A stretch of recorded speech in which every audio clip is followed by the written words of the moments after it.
जय हिंद दोस्तों। स्वागत है आप सभी का मेरे YouTube channel steno with Wasim में। चलिए दोस्तों, डिक्टेशन स्टार्ट करते हैं 5 सेकंड बाद।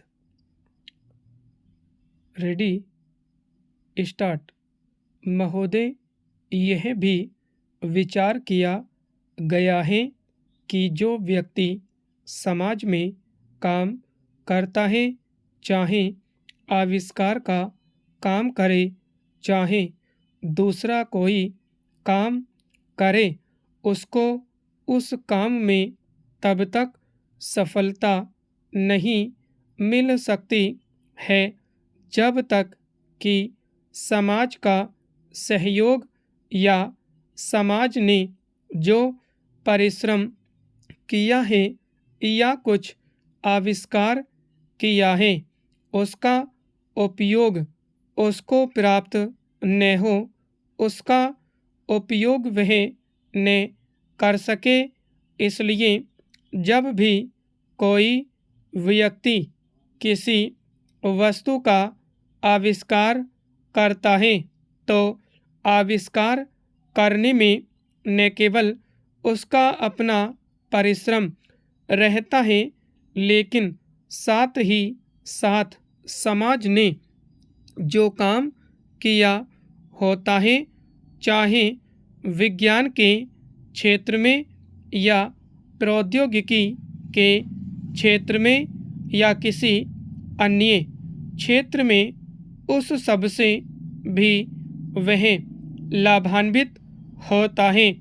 इसलिए जब हम किसी आविष्कारक के किसी आविष्कार के अधिकार की रक्षा करना चाहते हैं, तो उसके साथ साथ यह भी विचार हमारे दिमाग में आता है, जिस व्यक्ति ने समाज की सहायता से आविष्कार किया है, उस समाज को भी उसका फल अधिक से अधिक मिलना चाहिए।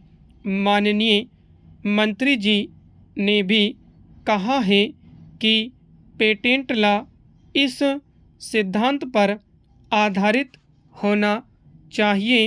Para change. मैं समझता हूँ कि पेटेंट लॉ के पीछे दो सिद्धांत निश्चित हैं। पहला सिद्धांत तो यह है कि जो व्यक्ति परिश्रम करके धन लगाकर, अपना दिमाग लगाकर के किसी वस्तु का आविष्कार करता है, उसके तथा अपने परिवार के लोगों के अधिकारों की जहाँ रक्षा होनी चाहिए, उसके साथ ही साथ, जैसा मैंने अभी कहा है, कोई व्यक्ति समाज में व्यर्थ में काम नहीं करता है, वरन पिछले समाज के लोगों ने जो जो काम किए होते हैं, चाहे विज्ञान के क्षेत्र में या प्रौद्योगिकी के क्षेत्र में या किसी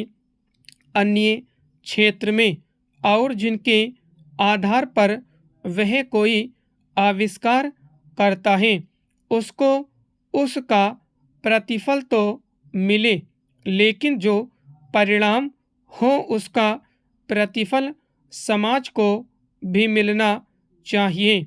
मंत्री महोदय ने कहा है कि जो यह सिद्धांत है, वह भी इस विधेयक के पीछे स्थापित किया गया है और इस बात का ध्यान रखा गया है कि जहां हम किसी व्यक्ति के आविष्कार के जो अधिकार हैं, चाहे धन के उपार्जन का अधिकार हो या प्रतिष्ठा प्राप्त करने का अधिकार हो, उसे प्रतिष्ठा का और चाहे धन का, दोनों का लाभ व्यक्ति विशेष को भी मिले।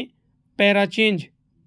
महोदय, देश में जो उद्योग धंधा चल रहा है या देश की उन्नति करने का, देश में समृद्धि लाने का जो वैज्ञानिक या प्रौद्योगिकीय आविष्कार हो रहा है, उसमें भी उसका उपयोग पूरा पूरा हो। यदि ऐसा हो तभी मैं समझता हूँ कि हमारी पेटेंट प्रणाली सफल सिद्ध हो सकती है। यह प्रश्न उठ सकता है कि किस सीमा तक व्यक्ति के अधिकार की रक्षा की जाए और किस सीमा तक उसके अधिकार का हनन किया जाए, ताकि समाज का अधिक से अधिक लाभ हो, समाज उसका अधिक से अधिक उपयोग कर सके। एक दृष्टिकोण जो इसके पीछे है। हमें इस बात का अभिमान है कि हम 101 करोड़ हैं। हमारी कई जातियाँ, कई धर्म, कई भाषाएं और कई प्रकार के रीति रिवाज हैं। इस विविधता से हमें लाभ उठाना चाहिए, किंतु और भेदभाव का भूत हमारे सिर पर चढ़ रहा है।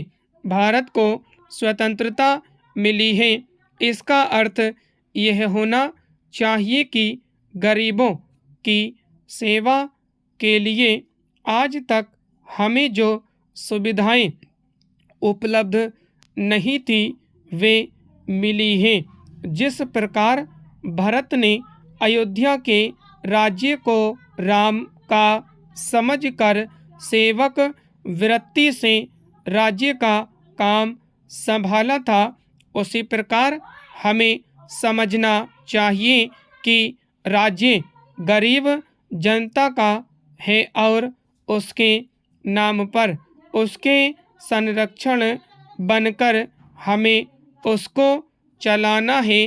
अब गरीब को ऐसा अनुभव होना चाहिए कि हर एक उसकी सेवा में लग रहा है। सूर्य के उदय होने पर धनी गरीब सबके घरों में प्रकाश पहुंचता है। ठीक उसी प्रकार स्वराज्य का लाभ सबको एक समान मिलना चाहिए। इसका सुख धनी निर्धन सबको बराबर मिलना चाहिए। जनता को हमने वचन दिया था कि स्वराज्य मिलने पर हम आपके दुख दूर करेंगे। अब वह समय आ गया है जबकि हमें अपने उस दिए हुए वचन को सार्थक करना है। Para change. इतने बड़े देश में विचार भेद होना स्वाभाविक है। देखना यह है कि हम लोगों के विचारों में कुछ समान अंश भी है या नहीं। यदि है तो समान कार्यक्रम बनाइए। इस प्रकार कार्य करने से हमारे भेदभाव कम होते होते एक दिन मिट जाएंगे और अच्छी बातों का अपने आप उदय होने लगेगा। अगर उसी प्रकार भेद स्थापित करने का प्रयत्न किया गया तो लोग सत्ता के पीछे पड़ जाएंगे और स्वराज्य प्राप्त होने का आनंद हम लोगों को ने मिल सकेगा। स्टॉप।